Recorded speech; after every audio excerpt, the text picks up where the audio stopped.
We have met here today to pay our respects to Velna Esplin Urie Newman. It's customary to say we have met to pay our last respects, but I've never really believed that. Every person's life touches every other person's life. Every time one of Sister Newman's friends or one of her families remembers her and that remembrance moves them to act, they will be paying their respects. And those respects will last throughout our lives and extend through an infinite number of generations, I think.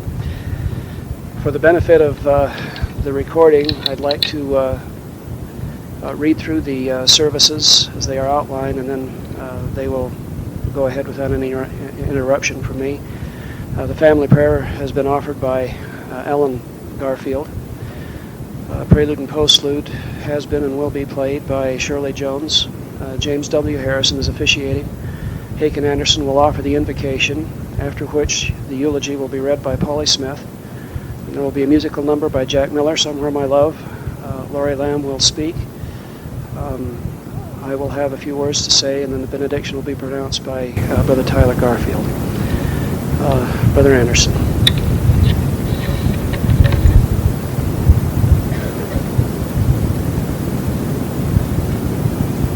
Our Father in heaven, we're grateful for the many blessings that God's given us.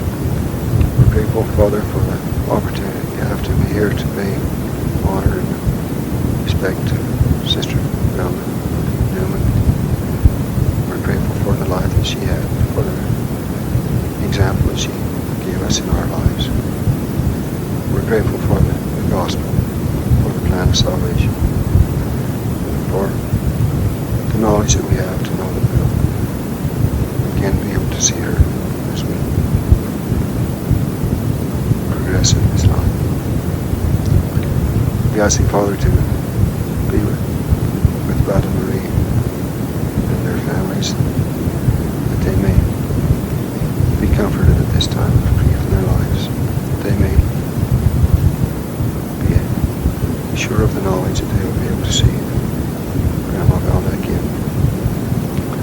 We pray that thy Spirit will be with those that speak this day or participate in the program, that they may be able to do so in a pleasing way, that they may be able to express their thoughts. We do this in the name of Jesus Christ. Amen.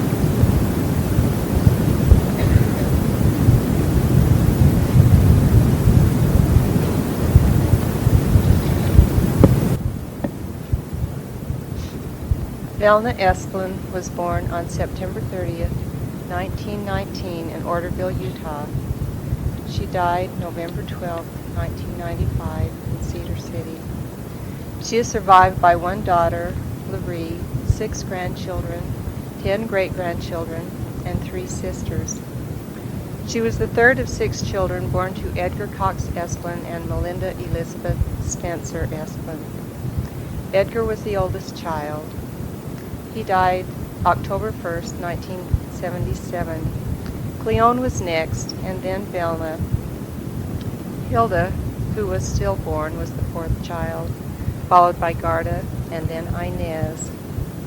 Velna grew up in Orderville and attended school there until her senior year when she went to Kanab and graduated from Kanab High School in 1937.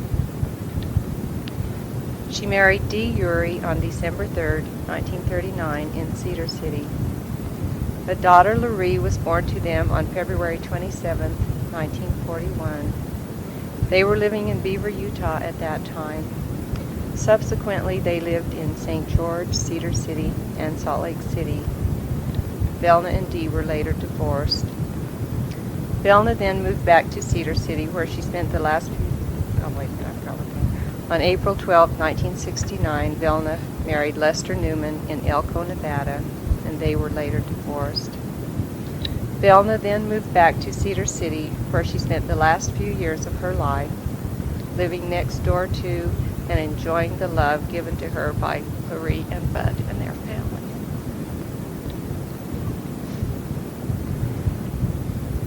During the last few days, I have reminisced with Aunt Nez, Aunt Garda, and my mom, Cleone.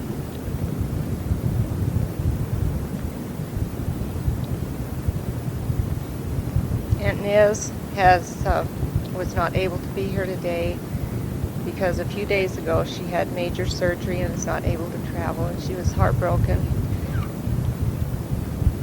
to not be here for her sister. Together we have shed some tears and remembered happier times, and I would like to share some of this with you.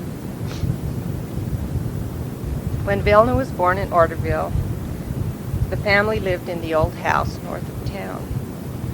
They were quite well off, as much as any family in the small town of Orderville at that time. In 1925, they moved to a larger house in the middle of town. They called it the Big House. Velna was just 5 years old then. That fall, volunteers were being recruited to serve missions for the LDS Church. Velna's father volunteered and was called to serve in West Virginia, where he had served earlier before he was married. On December 8, 1925, a few days after he arrived in Charleston, he died of flu or pneumonia, which he had contracted on his journey there. His young wife and family were devastated, and life became markedly different for them from that time on.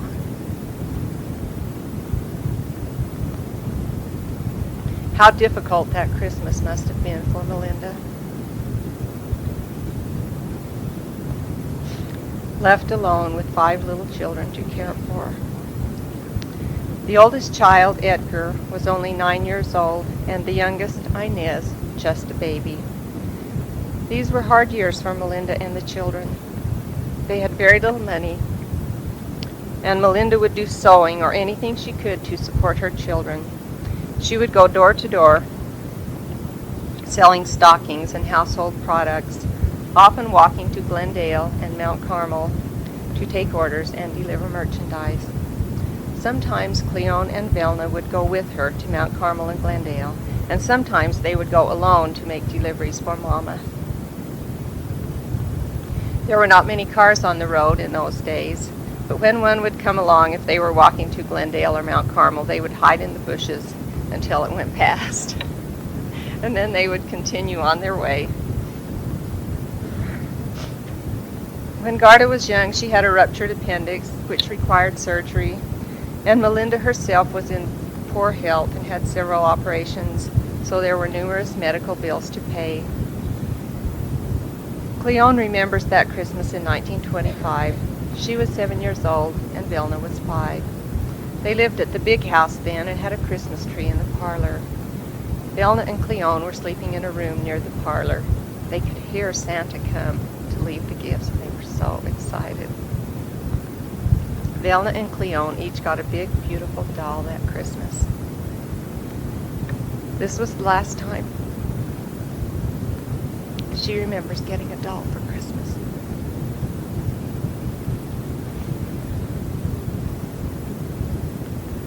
Christmases after that were very sparse. Their mother was somehow able to get dolls for the little girls, but Melinda and the older children would draw names, and they would each have about 25 cents that they could spend on each other, and they would each have just that one gift from each other.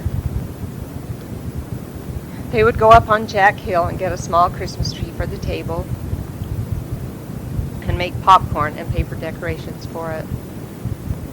It wasn't long before they moved back to the old house and rented out and finally sold the Big House, probably to pay medical bills. While her mother was ill, Velna would always do extra special things for her. If there was an errand to be run, Velna would volunteer. Velna was always very compassionate, and she was always kind to everyone. Melinda's health deteriorated, and in December of 1933, at only age 43, she was staying with her sister in Kanab so she could be under a doctor's care. On December 16, 1933, Velna, then age 14, had gone down to Hans Chamberlain's store with what little money they could scrape together to ask Hans to write a check so that they could send an order to Sears Roebuck or Montgomery Ward for a few Christmas things. Edgar was in the co-op store across the street. Someone called by telephone from Kanab and told Edgar that their mother had died. Edgar walked across the street to tell Velna, and together they walked home to tell the news to the other children.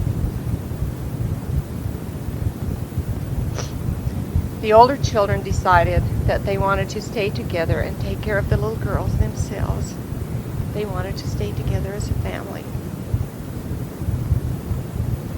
Not long after their mother died, Edgar joined the CCs and then went into the Army to be a career soldier. This left the four girls pretty much on their own. Their uncle Howdy Spencer stayed with them much of the time, especially in the winter, but most of the responsibilities of living stayed with the girls. They had very few material things and no one to help them much. Christmas time was always hard because both of their parents had died in December, just before Christmas. The girls have always stayed close, and each of the sisters has special memories of Velna. Cleone and Velna were the closest in age, and they always went everywhere together whenever they could, especially at night so that they could walk home together after dark, as their house was quite a ways out of town. There were no street lights, and they didn't have a flashlight. Velna and Cleone were often in the same classroom in school, as there were always 2 classes in each room, and they were only 1 year apart in school. This meant that they would often be in competition with each other in spelling, in which they both excelled. In the summer of 1936, when Velna was 16 years old, she went with Cleone to work at Ruby's Inn at Bryce Canyon. Velna cleaned cabins, and Cleone waited tables. After that summer, Velna worked at Hattie's Inn in Orderville and did a lot of babysitting for about 10 cents a night and other work to earn money. Money was very scarce, and they all had to work whenever they could just to get by. Velna and Cleone sometimes double-dated with the Fredonia boys and others. In 1938, Cleone married Alan Judd and moved to Fredonia. Velna then went to St. George to work at Dick's Cafe. There she met Dee, and they were married in 1939. Velna was a wonderful seamstress and always made beautiful dresses for Lurie, and also for my sister Nana and me as well. In addition, we were often lucky enough to inherit some of Lurie's beautiful dresses, as she outgrew them because she was just a little taller than we were. When Garda married Lavelle Heaton, Velna and Dee were living in Beaver. Lurie was just a baby, but they offered to open their home for Garda's wedding. Lavelle's parents and some of his family were there, but Velna was the only one of Garda's family who could be there. She told me that Velna was so sweet to her that she felt as though her own mother were there. Velna and Garda became best friends when they both lived in Salt Lake City for many years. They were very close and were always there for each other. In 1954, Garda was faced with heart surgery. She had just given birth to a baby boy in July and had 4 other children at home. When she went in the hospital in October, Velna, Dee, and Lurie took little Butchie into their home and cared for him as though he were their own son. He stayed there until just before Christmas. When they came to take him home for Christmas, it was so difficult for Dee and Velna and Lurie to let him go. Inez remembers when she was a junior in high school. Velna was then living in St. George. Inez wanted to go to her junior prom, but she didn't have a dress to wear. Velna brought a dress and sent to her. Inez was so surprised and thrilled when she opened the package to find a beautiful, long formal for her junior prom. It was fuchsia taffeta with a blue satin rose on the shoulder. When Inez later moved to Cedar City, Velna was already living there and was so good to her and helped her to get started. When Inez married Kent Carpenter, Velna again had the wedding at her home. Nez and Kent were married the day after Lurie's 7th birthday. Velna had been so busy preparing for Inez's wedding that Lurie had to give up her birthday party that year, and she was not happy. She still isn't happy.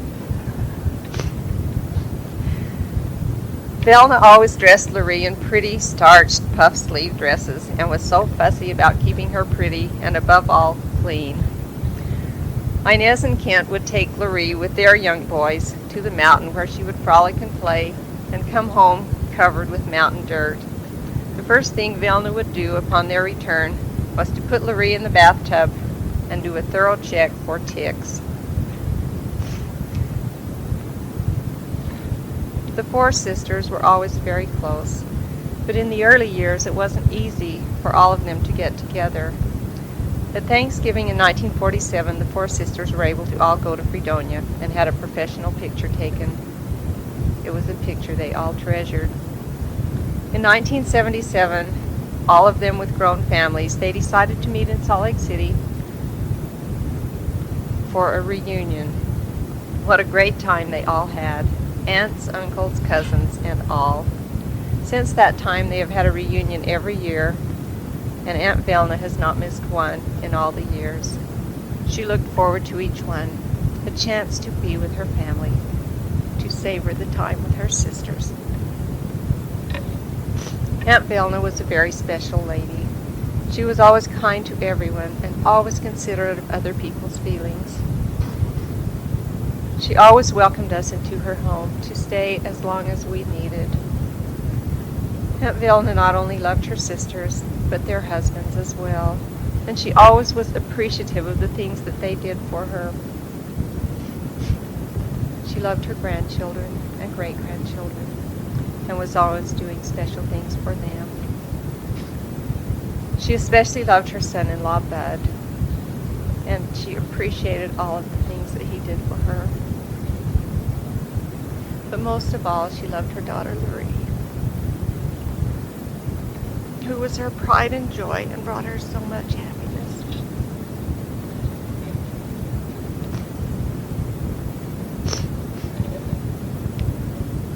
There is an inscription on a weathered tombstone in the Orderville Cemetery. Velna's mother, Melinda Esplin, placed it there at her young husband's grave those many years ago. I think it might be appropriate to read it now. A light from our home has gone. A voice we loved is still. A place is vacant in our hearts that never can be filled. Say this in the name of Jesus Christ. Amen.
Thank you, Jack, for that song.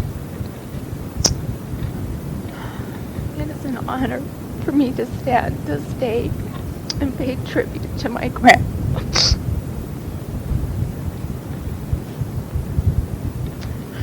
We 6 children were so very lucky. We had such a special, close, unique relationship with our grandma.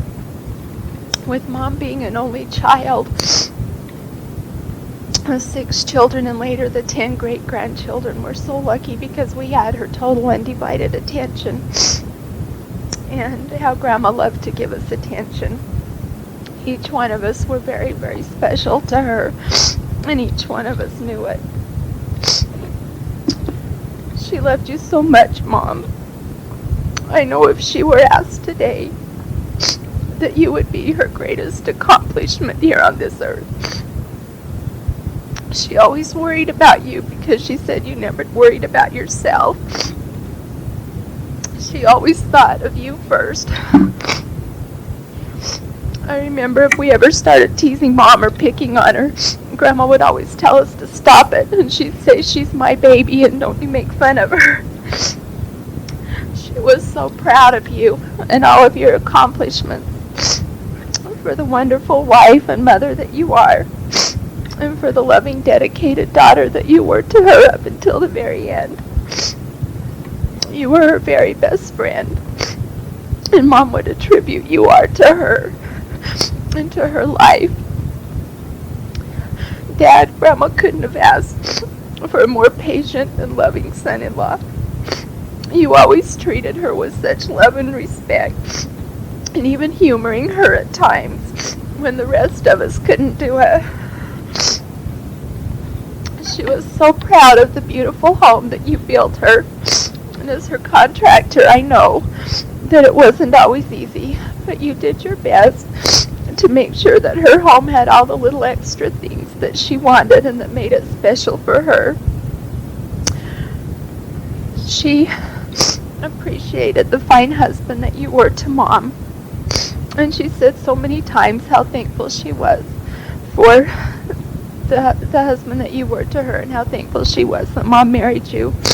You treated her as you would your very own mother, and she loved you for that. Mike, she always looked forward to your visits. You and Debbie were so good to her, and she loved the pretty things that you so frequently sent her. She was so proud of all of your accomplishments, but mostly she was proud of your 2 darling children and the father that you are to them. Pam, you were always so thoughtful of her, and she appreciated it so much. She loved the cute yard decorations that you painted for her, and she displayed them so proudly. She thrilled at B-Bud's love of flowers and how he knew the names of each one, and I know that's something that Braden will never forget.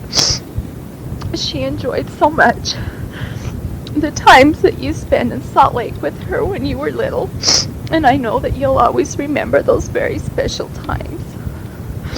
Tyler, she was so proud of you when you chose to serve a mission. We didn't know our great-grandfather Esplin, but I know that he too was so proud of your decision to serve our Heavenly Father and to complete a mission that he wasn't able to. She loved to hear from you, and you two formed a very special relationship during that time. She truly loved you, Tyler, and I want you to remember that. Sean, she loved you, even if you didn't like the jazz. She had a lot of fun arguing back and forth with you, especially when the jazz won and she could rub it in your face. I know you'll miss those times, Sean. And each time the jazz win, you'll have to do a special little cheer just for her. Zachy, you were her pride and her joy. Grandma had a special relationship with you that you should always cherish. And you need to be proud of that relationship. She loved to watch you play baseball, Zach, and she was your biggest fan. I'm sure if there's any possible way that she can, she'll be to every one of your games, and she'll just be cheering for you in a different spot. And to each of the great-grandkids, you were the finishing jewels in her crown. She loved each of you so much and was so proud of each one of you. She loved to watch you dance. She loved to watch you play ball. She loved the pictures that you drew for her, and she loved to have you go and visit her. Each one of you have special memories of your Nana. Treasure those memories. And each time you see something beautiful, in the first day of spring, or you watch a jazz game, or you drink a Coke, remember her. And remember that relationship that you had with her and how much she loved you. We each have special memories of Nana, memories we will always treasure. And today I want to share some of those memories with you. I asked my brothers and my sister to just write a few things down that I could share with you about our grandma that we remember. I remember Grandma as a person who was always there when you needed somebody to talk to, or to just say hi with a smile or a scowl when you or the dog walked through her flower bed. I will always remember the beautiful flowers and the green grass, what was always so perfect. I also remember how clean and neat her house was, but most of all I remember her as being one of the most loving, caring people I've ever known. I remember Grandma, especially when I was younger, when we lived out to the farm, and Grandma lived in Salt Lake. I remember our Christmas vacations when she would come down and stay for a few days. We were always so excited and would all cheer when we would see her old red Pontiac coming down our road. In my high school years, I remember Grandma's encouragement and her clipping articles out of the newspaper that would mention our achievements. She was always so proud of us. I will greatly miss her. I remember Grandma as being a loving, kind person. Every day I would go to Grandma's and sit down and have a Coke and a candy bar while I visited with her. Every Wednesday was lawn mowing day. I and Grandma would go out and she would edge while I mowed the lawn so we could get done faster. I'm going to miss Grandma's smiling face every time that I got to see every time I went over to see her. I remember always looking forward to Nana's Valentine's, Halloween, and birthday cards. Inside we knew would be crisp, clean dollar bills. Before every special occasion, she would go to her bank and get clean, crisp money to send to her grandchildren. And she kept this tradition to the very end, and all of the great-grandkids got $1 in their Halloween card just a few short weeks ago. I also appreciate her love of nature and flowers. She passed this on to her grandchildren and great-grandchildren. It was important to her that we all knew the names and care of each kind of flower. She took great care in teaching Braden and Brescia how to patty cake, say Nana, and walk. She would stand behind them and hold their arms up and help them take step after step until her back was sore. Braden and Brescia love her very much and look forward to going to her house where she always had M&Ms for them and would take time to read to them, play bowling with them, and play dolls and blocks with them. Grandma loved beautiful things. I loved to sit at Grandma's house and look at her pretty things. She loved cleanliness. We used to tease her about she was the only person we knew who could vacuum one room for 45 minutes. Anybody who's lived in her basement can attest that she vacuumed for 45 minutes. She didn't like to have tracks on her carpet, and she very seldom ever did. Her house was always clean. Grandma loved fine jewelry, and she was so proud of the few pieces that she owned.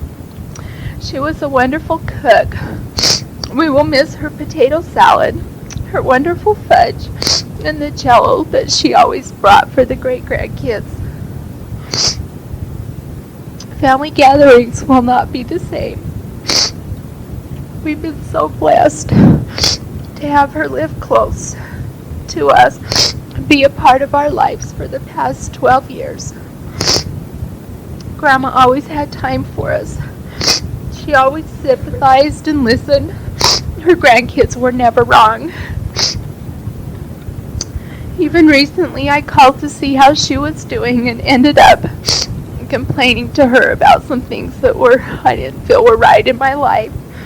And she sat there and listened like she always did. She made me feel better. I'll miss those talks.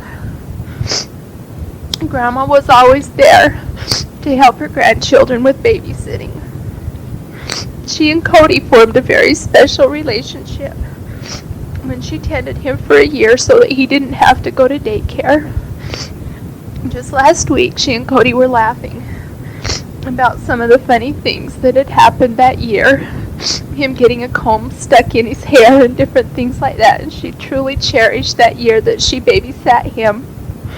Grandma always tried to help out in any way that she could. She loved to go to senior citizens, and she cherished her associations there. She loved to play cards with Frank and the girls. Thank you to you special friends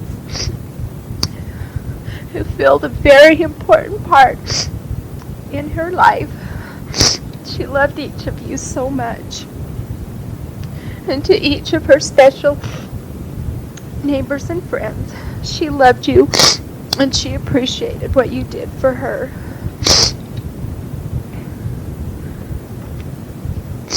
And oh, how she loved her sisters. She treasured the time that you four got to spend together. She was kind of afraid to, the past few years, to drive out of town. She didn't know if her car would make it. But she said if she had to walk, she was going to that reunion this past summer. The reunions meant an awful lot to her. To her nieces and her nephews. She loved you. We'll miss you, Grandma. We love you. We look forward to the day when we can see you again. How thankful I am for the gospel, for the hope that it gives me that we will be together again. And I say these things in the name of Jesus Christ. Amen.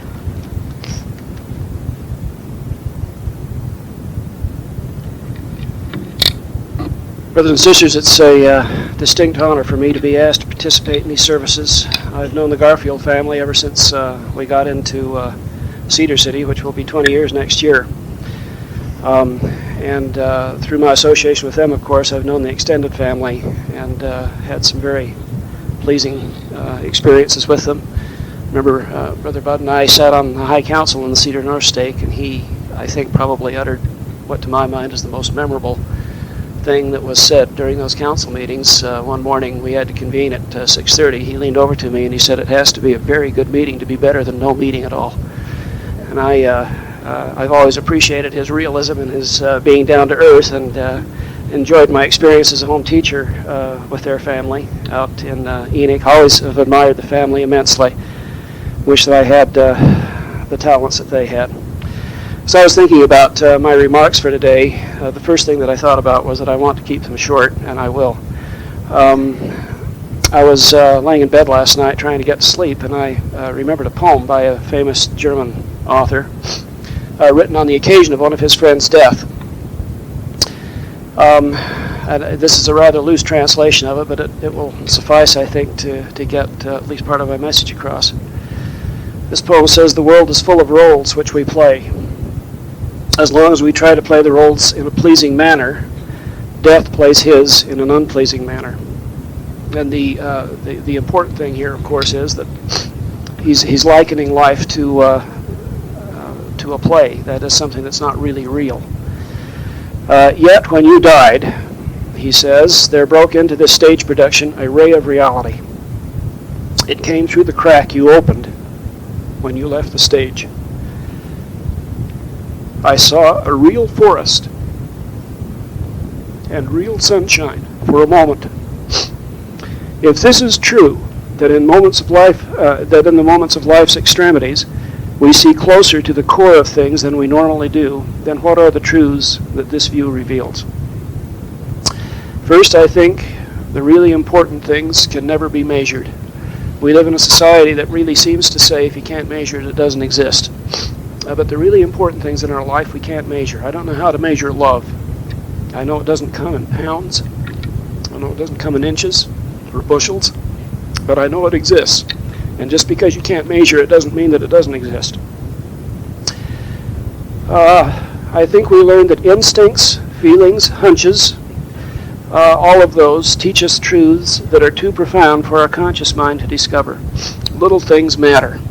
As we've just heard from Lori, it's very seldom that we really plan on having a profound conversation with a member of our family.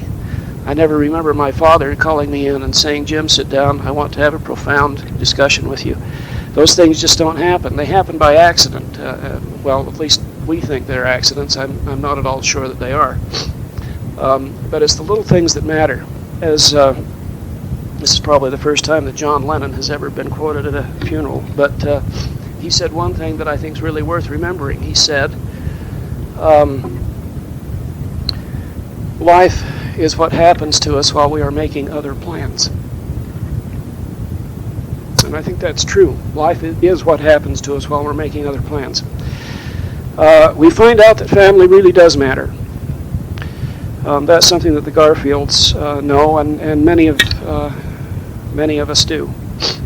We find that life's dark moments are as important for our ultimate joy as its pleasures, maybe even more, because that is when the most real learning occurs.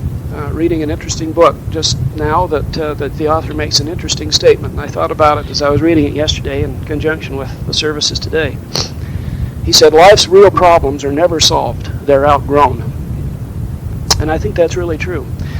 We don't change the nature of the problem, we change our own natures, and in doing so outgrow things that used to be problems and move on to other problems that will challenge us to grow further. We learn that life's greatest pains are frequently accompanied by life's greatest consolations if we will but receive them. And we have, of course, the beautiful words of the Beatitudes, "Blessed are they that mourn, for they shall be comforted."